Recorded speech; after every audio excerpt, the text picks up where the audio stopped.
Uh-oh, Kellyanne Conway has the microphone. Thank you, guys. This has been great. I know she's going to give me the tougher question. I love it. I am actually, because we're friends, and I'm thrilled that you're governor of New Hampshire and you're a leader in our party. But I do want to ask you why you're the only Republican standing in the state.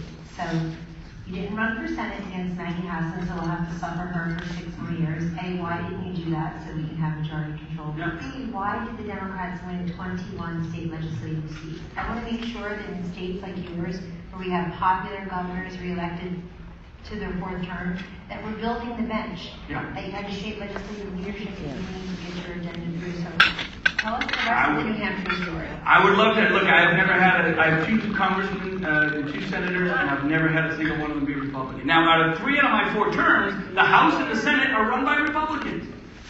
At the end of the day, I haven't had the right candidates, and unfortunately, the national issues of really where we drive on those races are always tied to more of a national issue. It doesn't play well in a reddish-purple state like New Hampshire. It just doesn't. So when you have a weak candidate, they say, well, I'm just going to defer to whatever they're saying out of Washington. We're about local control. If anything, and that's why I always tease Marcia. I make fun of the Senate. She's the best. She's such a good sport. And the Senate does a fine job. I'm always teasing a little bit. But at the end of the day, those national issues do not resonate to a state where the most impactful control is at town meetings, and the most impactful issues are happening in your school.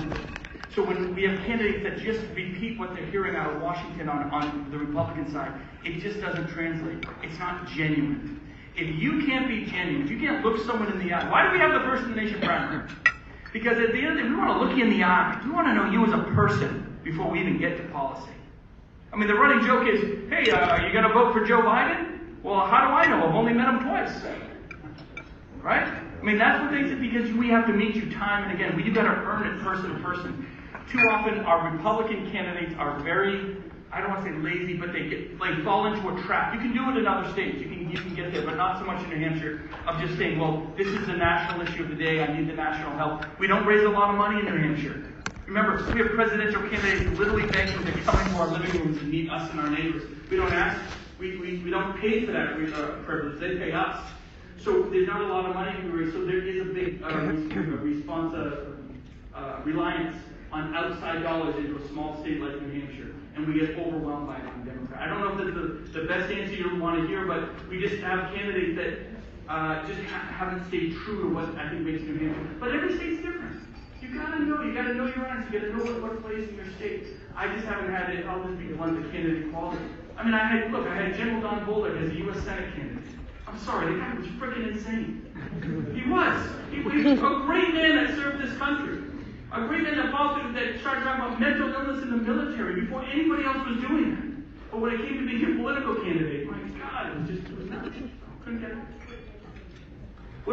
So I have 15 senators in my legislature, Republican senators out of 24. We're going to have a majority there for a while. I have 400 House members. 400.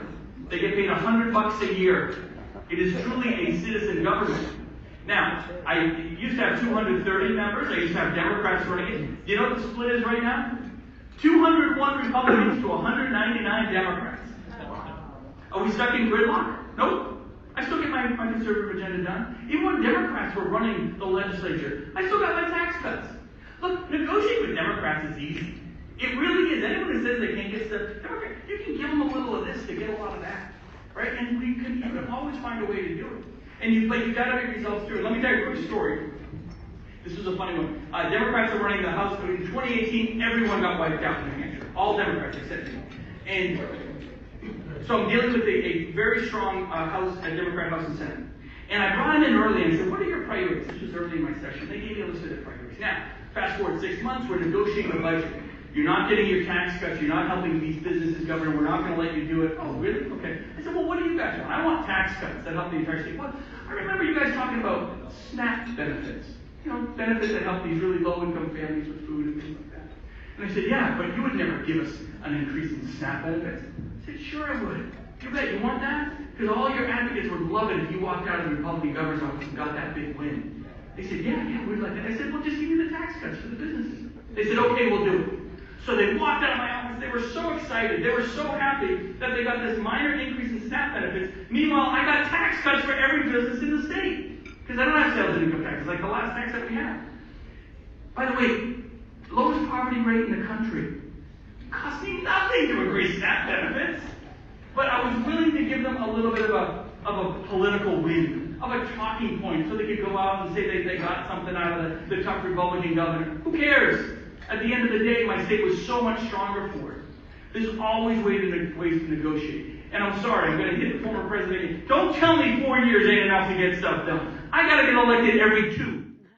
Every 2. And I get more than enough stuff to get elected every year. And I'm held accountable to that.